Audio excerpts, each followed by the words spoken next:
Le 16 octobre 2024, Assimi Goïta, président de la transition malienne, a été promu général d'armée, renforçant encore sa position de leader au Mali. Mais qui est cet homme? Comment est-il devenu une figure incontournable sur la scène politique malienne?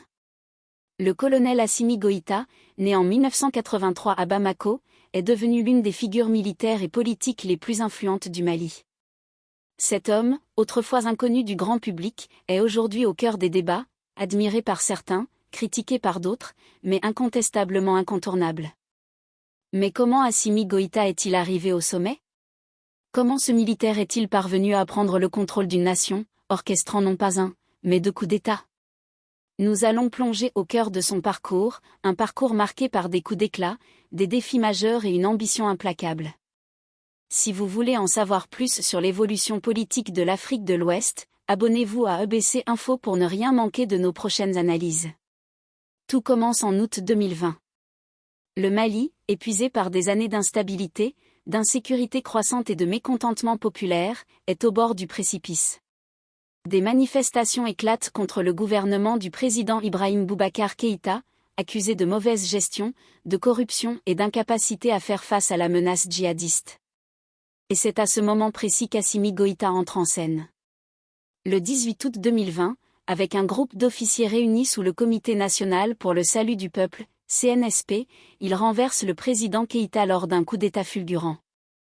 En quelques heures, le régime change de visage.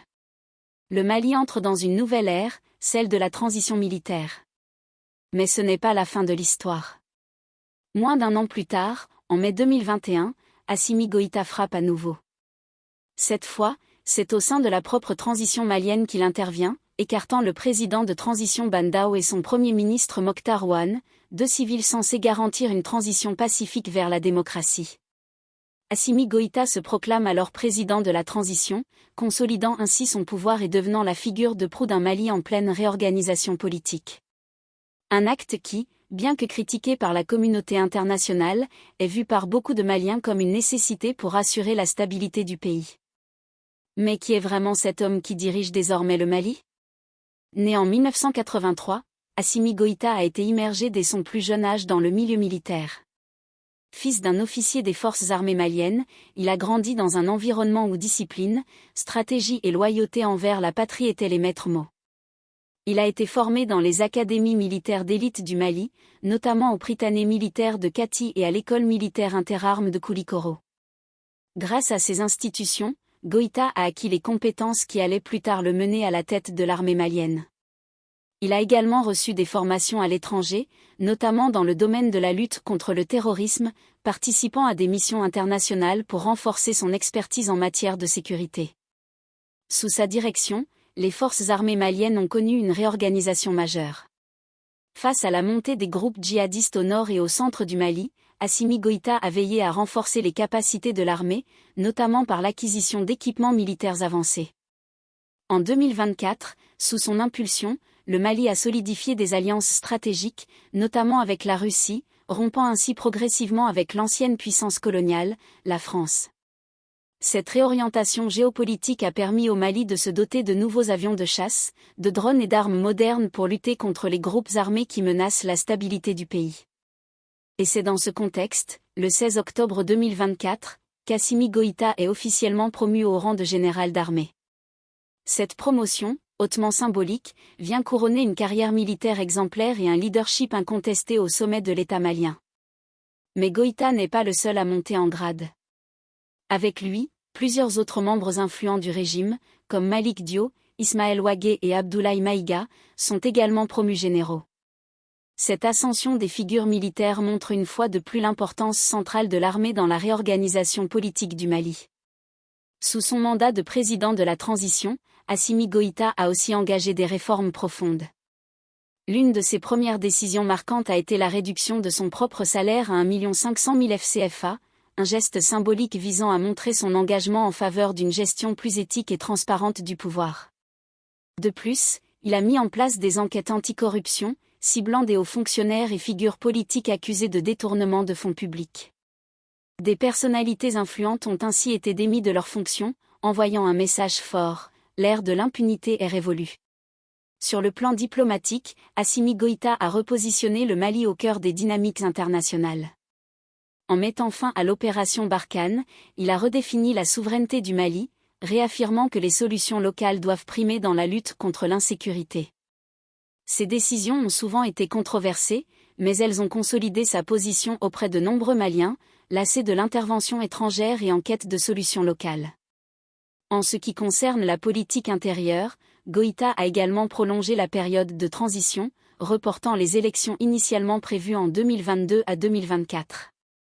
Cette décision, bien que critiquée par certaines instances internationales, était selon lui nécessaire pour stabiliser le pays et réformer ses institutions. Il a supervisé un référendum constitutionnel, tentant de refonder les bases politiques du Mali, tout en cherchant à rétablir la confiance de la population envers l'État. Le Mali sous Goïta a connu des bouleversements majeurs, mais son action ne se limite pas à la sphère militaire ou diplomatique. Il a également lancé des initiatives pour renforcer la sécurité alimentaire, promouvoir l'agriculture locale et améliorer l'accès à l'éducation et à la santé. Malgré des défis énormes, son leadership a apporté des changements visibles dans plusieurs secteurs. Et aujourd'hui, Assimi Goïta continue de façonner l'avenir du Mali. Admiré par certains, critiqué par d'autres, il reste une figure centrale du Mali contemporain, un pays en quête de stabilité et de réformes profondes. Que pensez-vous du parcours d'Assimi Goïta? Laissez vos commentaires ci-dessous, mais au-delà de ses actions visibles et de ses réformes politiques, qui est vraiment l'homme derrière l'uniforme? Qu'est-ce qui motive Assimi Goïta? Quelles sont les valeurs qui le guident? Beaucoup voient en lui un homme profondément patriote, déterminé à ramener son pays sur la voie de la stabilité et de la souveraineté, après des années de dépendance étrangère. D'autres, en revanche, l'accusent d'avoir usurpé le pouvoir, de retarder le retour à la démocratie, et de concentrer le pouvoir dans les mains de l'armée. Pour ses partisans, Goïta incarne la résistance face à une ingérence étrangère perçue comme néocoloniale, notamment de la France et des puissances occidentales. Sa décision de se tourner vers de nouveaux partenaires, comme la Russie ou la Chine, reflète cette volonté de diversifier les alliances et de garantir une véritable indépendance du Mali. Ces choix audacieux lui ont valu un soutien croissant, notamment parmi la jeunesse malienne, qui voit en lui un leader capable de redonner espoir et fierté à la nation. Mais la tâche est loin d'être facile. Le Mali reste un pays profondément divisé, en proie à des défis sécuritaires colossaux. Les groupes djihadistes, bien qu'affaiblis, continuent de sévir dans certaines régions. Les conflits interethniques, exacerbés par la pauvreté et le manque de services de base, ravagent encore de nombreux villages. Pour Assimi Goïta, la priorité est claire, restaurer la sécurité et l'unité du pays. Mais cela suffira-t-il pour ramener la paix durablement? La communauté internationale, de son côté, garde un œil attentif sur l'évolution de la situation au Mali. Les sanctions économiques imposées par la CEDEAO, Communauté économique des États de l'Afrique de l'Ouest, suite au second coup d'État de 2021 ont lourdement pesé sur l'économie malienne. Cependant, Assimi Goïta et son gouvernement ont su résister à cette pression, en s'appuyant sur des alliances stratégiques et en renforçant la résilience interne. Aujourd'hui, la question qui se pose est de savoir si le Mali pourra se relever de cette crise sans un retour rapide à la démocratie et aux institutions civiles. Derrière cette façade d'homme fort, certains experts se demandent si Assimi Goïta a une véritable vision à long terme pour le Mali. Quels sont ses projets pour l'avenir du pays, au-delà des réformes militaires et de la lutte contre l'insécurité? Est-il prêt à céder le pouvoir une fois que les élections seront organisées? Et surtout, quelle place l'armée occupera-t-elle dans ce futur Mali que Goïta façonne aujourd'hui?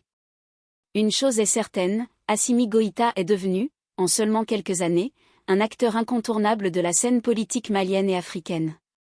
Ses choix, ses actions, ses alliances, ont redéfini le Mali et l'ont repositionné sur l'échiquier géopolitique mondial. Seul l'avenir et les événements à venir pourront réellement déterminer si Goïta sera vu comme un sauveur du Mali ou comme un dirigeant militaire ayant retardé la marche vers la démocratie. Alors, Assimi Goïta est-il le leader qu'il fallait pour sauver le Mali ou un militaire qui cherche à s'accrocher au pouvoir?